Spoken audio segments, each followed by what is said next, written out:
देश में बीते 24 घंटे में 2,69,000 केस आए सामने, 300 लोगों की हुई मौत। तीसरी लहर में पहली बार एक्टिव केस 15 लाख के पार।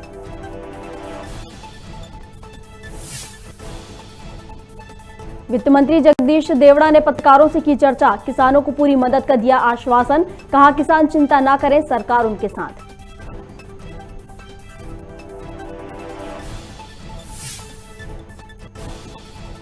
यूपी चुनाव को लेकर वीडी शर्मा का बयान आया सामने। शर्मा ने कहा यूपी चुनाव में पार्टी रचेगी इतिहास, कमलनाथ के ट्वीट पर भी किया पलटवार।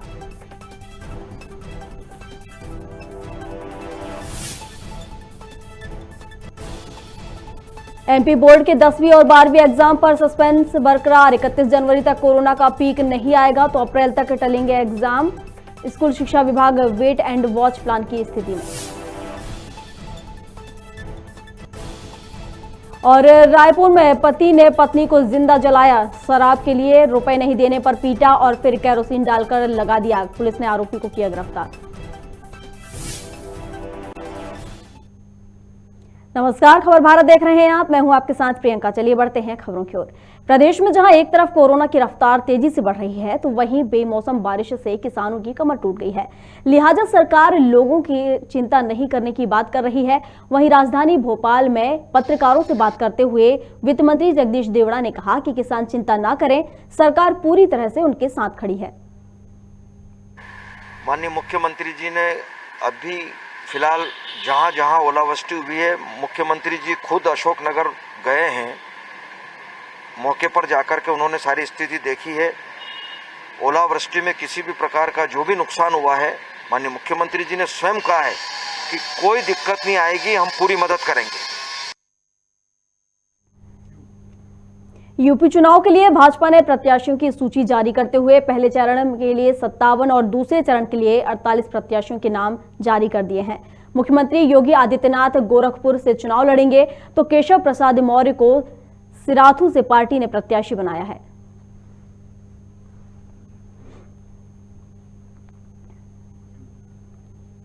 बीजेपी प्रदेश अध्यक्ष वीडी शर्मा ने यूपी चुनाव को लेकर पत्रकारों से चर्चा की। उन्होंने कहा कि पड़ोसी राज्य होने के नाते मध्य प्रदेश के बीजेपी कार्यकर्ता उत्तर प्रदेश के कार्यकर्ताओं के साथ मिलकर काम करेंगे। साथ ही इस बार यूपी के सीएम योगी आदित्यनाथ के नेतृत्व में नया इतिहास रचा जाएगा। वहीं पूर्व सीएम कमलनाथ के ट्वीट पर पलटवार करते हुए शर्मा ने कहा कि कांग्रेस अब ट्विटर पार्टी और झूठे बयान देने वाली पार्टी बन गई है। क्योंकि कांग्रेस अब ट्विटर पार्टी ही बन गई है और झूठ बयान देने वाली पार्टी बन गई है। भारतीय जनता पार्टी के माननीय मुख्यमंत्री शिवराज सिंह चौहान, ये कोई कहने के लिए नहीं कह रहा हूं मैं, ये मध्य प्रदेश का हमारा एक एक किसान भाई, जनता जनार्दन, सब लोग इस बात को जानते हैं कि हमारे मुख्यमंत्री कितने संवेदनशील हैं, किसानों के लिए कितने प्रतिबद्ध हैं और किसानों के साथ वो केवल कोई ट्विटर पर राजनीति नहीं करते, वो जमीन पर किसानों से मिलकर। और माननीय मुख्यमंत्री ने तो इतनी चिंता की है कि सर्वे के अंदर अगर किसी प्रकार की गड़बड़ी पाई गई तो उस अधिकारी के बारे में आप सबने सुना है क्या कहा है, मीडिया के मित्रों ने लिखा भी है। माननीय मुख्यमंत्री जी इतने संवेदनशील है, कहीं भी इस प्रकार की जो ओलावृष्टि से, अतिवर्षा से जो बातें हुई हैं, अगर किसान भाई कहीं प्रभावित हुए हैं, उनका सर्वे हो रहा है और कोई भी किसान भाई को किसी प्रकार की दिक्कत नहीं होगी। ये भारतीय जनता पार्टी की सरकार है, कमलनाथ और दिग्विजय सिंह की सरकार नहीं है। धन्यवाद। देखिए, मध्य प्रदेश भारतीय जनता पार्टी उत्तर प्रदेश के चुनाव का पड़ोसी राज्य होने के कारण जहां जो संभव आवश्यकता है, और भारतीय जनता पार्टी तो पूरा देश एक रूप में मानती है, इसलिए अपने उन सभी उत्तर प्रदेश के कार्यकर्ताओं के साथ जहां हमारी सहयोगी भूमिका बनेगी, उस भूमिका में भारतीय जनता पार्टी मध्य प्रदेश के कार्यकर्ता भी अपनी भूमिका निभाने का प्रयास करेंगे। माननीय प्रधानमंत्री जी के नेतृत्व में, माननीय अमित शाह जी के नेतृत्व में, माननीय नड्डा जी के नेतृत्व में और उत्तर प्रदेश के माननीय मुख्यमंत्री योगी जी के नेतृत्व में इस चुनाव में भारतीय जनता पार्टी इतिहास बनाएगी। मंदसौर के दलोदा में उच्च शिक्षा मंत्री मोहन यादव ने कॉलेज भवन का भूमि पूजन किया। भवन का निर्माण 7 करोड़ 99 लाख की लागत से किया जा रहा है। वहीं कोरोना के बढ़ते मामलों को लेकर यादव ने कहा कि छात्रों की स्नातक और स्नातकोत्तर की डिग्री प्रभावित ना हो, इसलिए फिलहाल ऑफलाइन के माध्यम से ही पढ़ाई और परीक्षा लेने का निर्णय लिया गया है। साथ ही उन्होंने कहा कि आगे कोई स्थिति बनती है तो कॉलेज बंद करने का भी निर्णय लिया जाएगा। और नई शिक्षा नीति के परिप्रेक्ष्य में हमने नए बहुत सारे कोर्स देने की घोषणा भी की है। खास करके स्पोर्ट्स, एनसीसी, एनएसएस और अन्य प्रकार के अपने अपने क्षेत्र में चलने वाले माइनिंग, टूरिज़्म या हेल्थ या और भी जो इस प्रकार के कोर्स जिनसे भविष्य में रोजगार की संभावना हो, ये सारे कोर्स को प्रमोट करते हुए जो जिस महाविद्यालय में मांग रहे सेल्फ फाइनेंस से हम तुरंत उनको देने जा रहे हैं। इसी के साथ साथ 7वें वेतनमान का बचा हुआ पैसा सारे प्राध्यापक परिवार को हमने देने की बात कही है। कोशिश कर रहे हैं कि किसी भी महाविद्यालय में भवन की तकलीफ नहीं हो, कोई संसाधन की तकलीफ नहीं हो, तमाम प्रकार के व्यवस्था जुटा करके परमानेंट फैकल्टी से उनको पढ़ाने का अनुकूल माहौल दिलाएं। मकर संक्रांति को लेकर उन्होंने प्रदेशवासियों को शुभकामनाएं दी हैं। साथ ही उन्होंने यूपी चुनावी दौरे को लेकर कहा कि कांग्रेस महामंत्री प्रियंका गांधी और वरिष्ठ नेताओं के साथ बैठक करेंगे। वहीं बीजेपी पर तंज कसते हुए उन्होंने कहा कि उत्तर प्रदेश जैसे बड़े राज्यों में अब बीजेपी सरकार के जाने के दिन आ गए हैं। अभी तो दिल्ली का कार्यक्रम है और दिल्ली से जो लगा हुआ एरिया उत्तर प्रदेश का, वहाँ चुनाव प्रचार की शुरुआत होगी। प्रियंका जी और सभी सीनियर लीडर जाएंगे, ऐसा कार्यक्रम बना है, इसकी शुरुआत कल से होगी।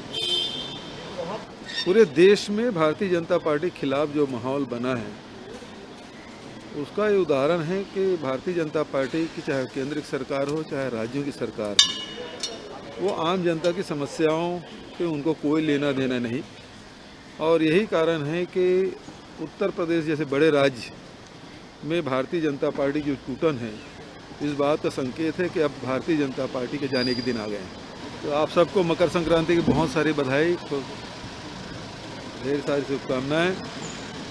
खूब तिल के लड्डू खाओ और बूंदी और करी लड्डू की व्यवस्था मोहन के लिए भी करो, मीठा मीठा बोलो।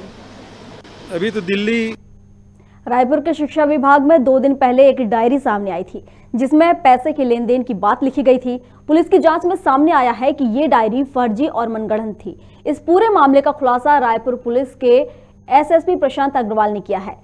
दरअसल पूर्व जिला शिक्षा अधिकारी गेंदाराम चंद्राकर रिटायर होने के बाद भी संविदा नियुक्ति चाहते थे, लेकिन नियुक्ति नहीं होने के कारण शिक्षा विभाग ने कई अधिकारियों की छवि धूमिल करने के लिए अग्रवाल ने एक फर्जी डायरी बनाई, जिसमें शिक्षा विभाग के कई अधिकारियों और शिक्षा मंत्री प्रेम सिंह टेकाम पर मनगढ़ंत आरोप लगाए गए हैं। इस कथित डायरी को लेकर 3 आरोपी सामने आए हैं, जिन्हें गिरफ्तार कर लिया गया है।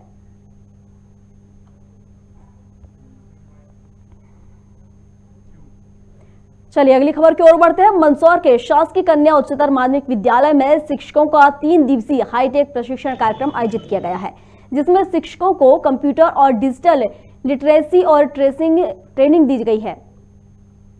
इस ट्रेनिंग को उद्यमिता संस्था अहमदाबाद और मध्य प्रदेश ओपन संयुक्त प्रकल्प के द्वारा कराया जा रहा है, जिसमें 20 शिक्षकों को ट्रेनिंग दी गई है।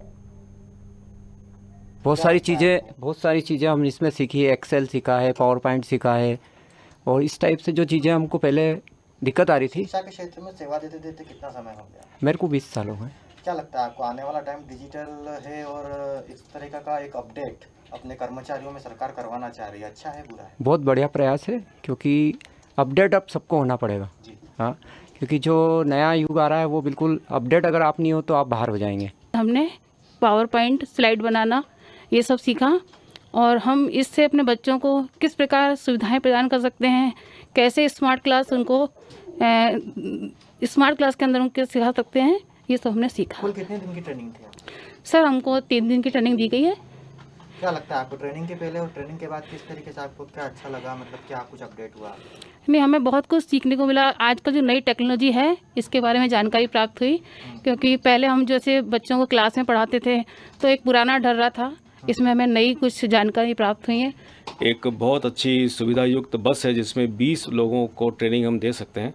तो हमारे जो स्कूल के जो टीचर्स हैं एक शाला एक परिसर के समस्त, हायर सेकेंडरी, मिडिल और प्राइमरी सभी टीचर्स को यहाँ 3 दिवसीय ट्रेनिंग दी गई और ये ट्रेनिंग बहुत अच्छी रही। हमारे शिक्षकों ने इसमें बहुत कुछ सीखा। आने वाला समय डिजिटल लिटरेसी का है, तो हमारे टीचर्स को अपडेट रहना चाहिए कि आने वाली जनरेशन को हम कैसे पढ़ाएं, और इसीलिए इस ट्रेनिंग प्रोग्राम का आयोजित किया गया। और ये वर्तमान में ये EFA स्कूल्स है, education for all. Madhya Pradesh में 52 ऐसे स्कूल हैं जिसमें मंदसौर एक है। यहाँ पर ये बस आई है और यहाँ 3 दिन के प्रवास के बाद अभी यहाँ से नीमच को प्रस्थान होगी। पूरे प्रदेश सहित राजगढ़ जिले में बढ़ते कोरोना संक्रमण की रफ्तार को लेकर प्रशासन अलर्ट पर है। देर शाम नरसिंहगढ़ नगर में थाना प्रभारी रविंद्र चावलिया और पुलिस फोर्स के नागरिकों को कोरोना और कोरोना गाइडलाइन का पालन कराने के लिए जागरूकता अभियान के साथ साथ नगर में फ्लैग मार्च निकाला गया और नागरिकों को मास्क अनिवार्य रूप से लगाने की समझाइश दी गई।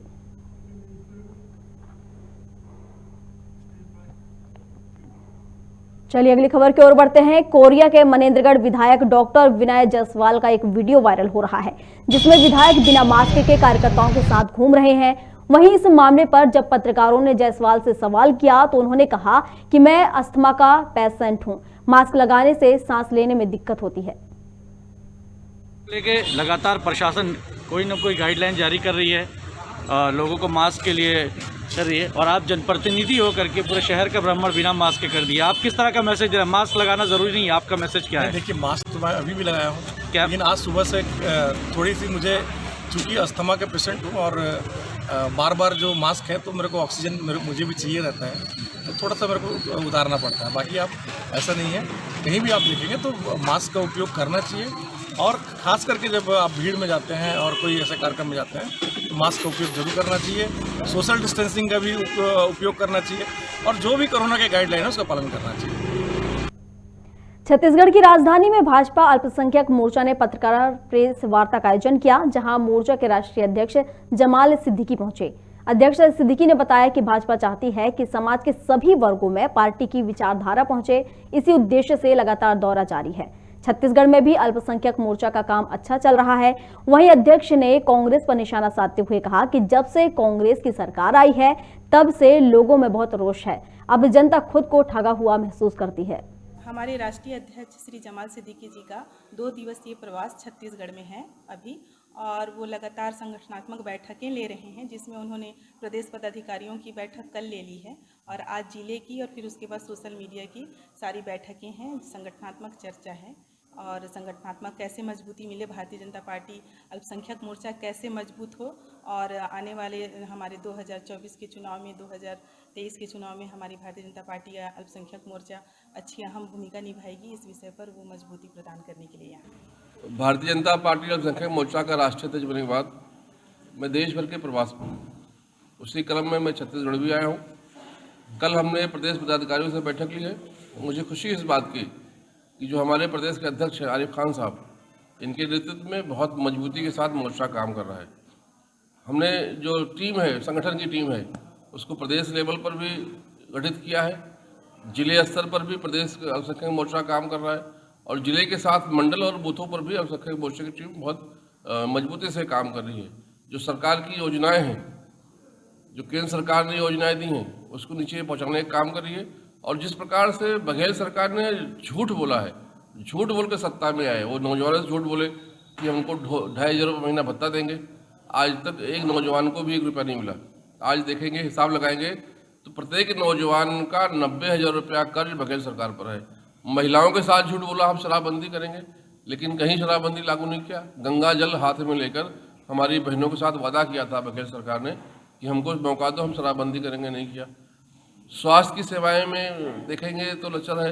अल्पसंख्यक समाज की जो सबसे बड़ी समिति है, जो वक्फ समिति है, उसमें बहुत बड़े पैमाने पर घोटाले हुए। जो हमारी सरकार ने वक्फ संपत्तियों को छुड़ाने का काम शुरू किया था, सर्वे कराने का काम शुरू किया था, वो बंद हो गया है।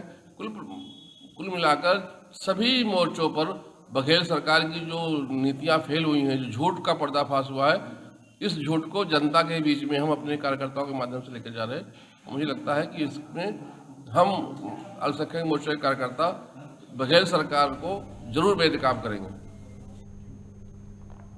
सुजालपुर में मुख्य नगरपालिका अधिकारी निघत सुल्ताना और स्वच्छता प्रभारी मोहन परमार के आदेश से सुजालपुर परिषद ने स्वच्छता सर्वेक्षण 2022 के लिए अकोदिया नाका स्थित चौराहे को आजादी के अमृत महोत्सव के नाम से घोषित किया है।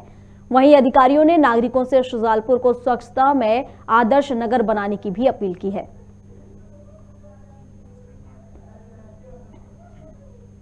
नेपानगर के तहसील चौराहे से कुछ दूरी पर एक बार फिर सागौन के पेड़ों की कटाई का मामला सामने आया है, जहां पर अवैध कटाई की जा रही है। इस पर वन विभाग के आला अधिकारियों ने ध्यान न देने का आरोप लगाया है और इस पर जब खबर भारत की टीम ने फॉरेस्ट बीट गार्ड से फोन कर जानकारी लेनी चाहिए तो बीट इंचार्ज ने छुट्टी का हवाला दे दिया। ऐसे में वनों की रक्षा कैसे होगी, ये प्रशासन पर सवालिया निशान खड़ा होता है।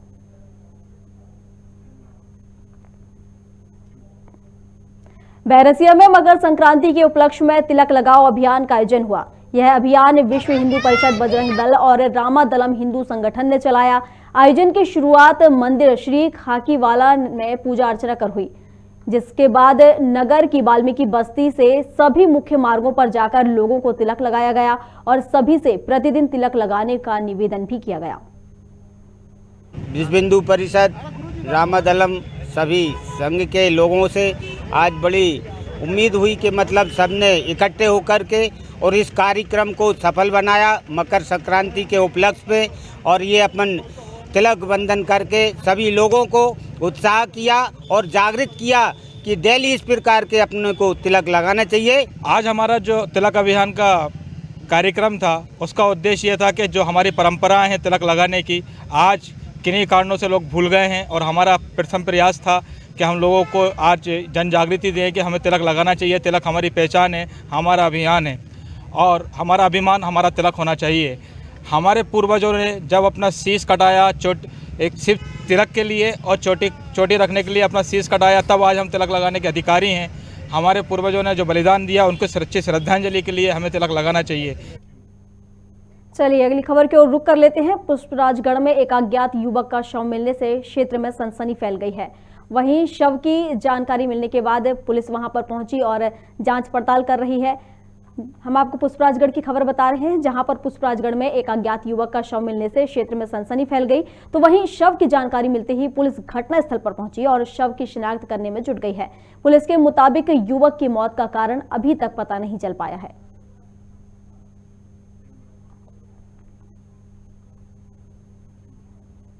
पन्ना जिले के अजयगढ़ तहसील में मकर संक्रांति के उपलक्ष्य में अजयगढ़ के किले में भगवान जयपाल की मूर्ति साल में एक बार निकाली जाती है। इस साल भी मकर संक्रांति में भगवान की मूर्ति निकाली गई, जिसके दर्शन के लिए लाखों की संख्या में श्रद्धालुओं का तांता लगा रहा।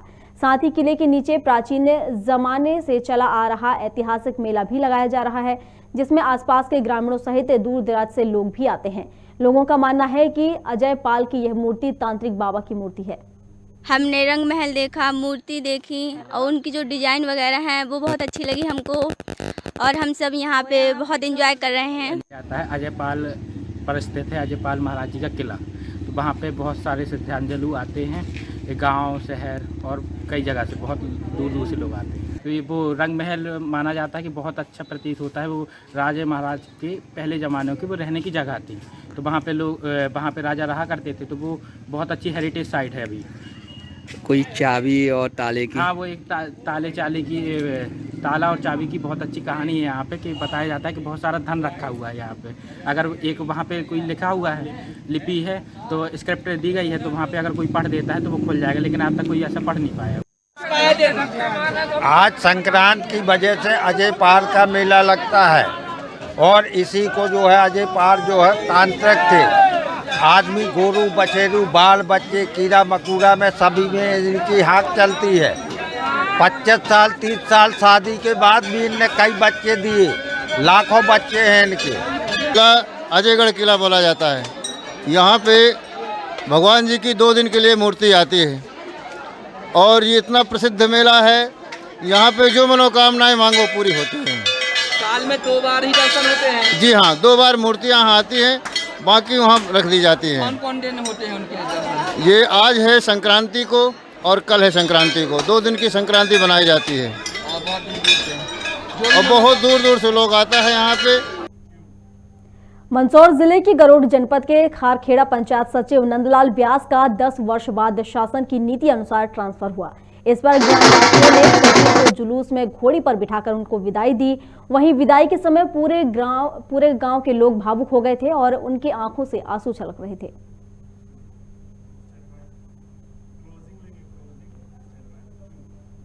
खबर भारत में खबरों का सिलसिला लगातार जारी है। आप बने रहिए हमारे साथ और देखते रहिए खबर भारत। नमस्कार।